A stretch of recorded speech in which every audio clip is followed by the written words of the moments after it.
ইরানের সঙ্গে আলোচনা চলছে বলে আবারও দাবি করেছেন মার্কিন প্রেসিডেন্ট ডোনাল্ড ট্রাম্প। একই সঙ্গে তিনি সতর্ক করে বলেছেন ইরানের জন্য এটি শেষ সুযোগ। ইরানের অনুরোধেই শুরু হওয়া আলোচনায় উপসাগরীয় বিভিন্ন দেশ সমর্থন দিচ্ছে বলেও হোয়াইট হাউসে সাংবাদিকদের জানান ট্রাম্প।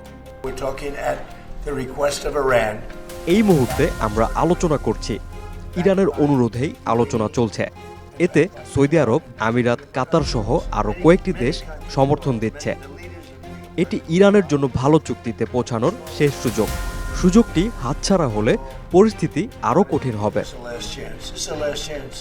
তবে আলোচনা নিয়ে ওয়াশিংটন ও তেহরানের বক্তব্য বিপরীতমুখী। ট্রাম্প যখন দাবি করছেন যুক্তরাষ্ট্র ও ইরানের মধ্যে আলোচনা চলছে, তখন ইরান তা অস্বীকার করেছে। আমরা এই মুহূর্তে যুক্তরাষ্ট্রের সঙ্গে কোনো আলোচনায় অংশগ্রহণ করছি না। তবে আমরা হরমুজ প্রণালী দিয়ে নৌ চলাচল নিশ্চিত করার বিষয়টি নিয়ে ওমানের সঙ্গে আলোচনায় অব্যাহত রেখেছি। যুক্তরাষ্ট্র ও ইরানের পাল্টাপাল্টি বক্তব্যে উত্তেজনা আরও বাড়ছে। শেষ পর্যন্ত ট্রাম্পের দাবি অনুযায়ী সত্যিই কি আলোচনার টেবিলে বসবে দুই দেশ? এখন সবার নজর সেদিকেই। Desk report, hello Bangladesh.